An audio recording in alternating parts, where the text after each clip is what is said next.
जय जगन्नाथ सांग मैंने तो चक्रधर ओडिया टीवी रे आउ एक नुआ वीडियो रे तो आपण मानक बहुत बहुत स्वागत करुच्ची। तो आसीगला जनशुणाणी पोर्टाल ता माने तुमे जदि मुख्यमंत्री पाखे अभियोग करिया चाहूछंती तो ए खूब शीघ्र ए योजनाटी कार्यकारी करा जिवो। तो ऑनलाइन माध्यम रे किबा व्हाट्सएप माध्यम रे तो आपण माने केमिति आवेदन करि परिबे तो ए सबुर सब किछि फुल डिटेल्स रे जणाइबी।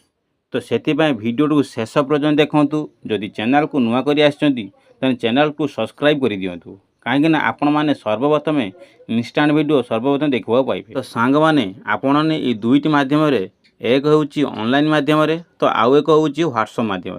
जदि आपण मानकर व्हाट्सएप माध्यम करती तो अप्लाई तो आपण मानक इजी हम तो बेस्ट उपाय। तो आपण मैंने केमी व्हाट्सएप माध्यम एप्लाय करेंगे तो आपण मानक बहुत इजी प्रोसेस रे आपन एटा एप्लाय करि परिए अति इजी रे। तो आपण मानक फुल डिटेल्स रे माध्यम जणाइबी। तो या छड़ा जनशुणाणी पोर्टाल पूर्व थिलानी हेले सरकारी अलगा थिला एबे सरकार अलगा अछि। तो अलगा करिया मात्रे या छड़ा जनशुणाणी पोर्टाल पूर्व हेले भी सरकारी अलगा थिले एबे सरकार अलगा। तो आपण माने जानिथिबे नुआ मुख्यमंत्री डेली का डेली नुआ योजना आरंभ करियार व्यस्त।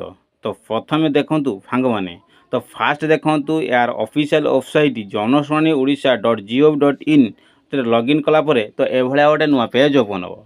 तो ये पेज ओपन हो तल को स्क्रॉल कलापर तो ये स्क्रॉल कलापर आप देखूँ तल को गोटे अच्छी तो व्हाट्सएप जरिए अभियोग पंजीकरण करूँ एवं यार स्थिति जांच करूँ।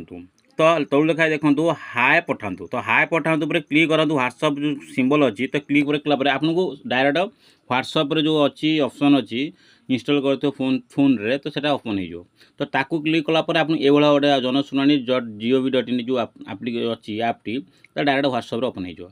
तो आप हाय लिखे केमी कौन चैटिंग करेंगे तो सब विवरण मुझे देखा। तो देखो प्रथम आप हाय लिखे से हेलो आसो तो आप वेलकम टू जनशुणाणी से मेसेज आसो।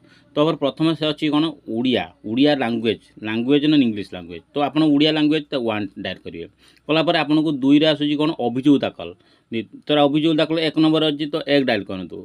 तापर सेकेंड थर्ड आसो कौन ना जिला स्तरीय ब्लॉक आप कौ जिले में बिलंग करते तो से आप जो जिले बिलंग कर एक नंबर 2 नंबर 5 जहाँ भी डायल करेंगे कलापर आप न्यू पेज ओपन हो।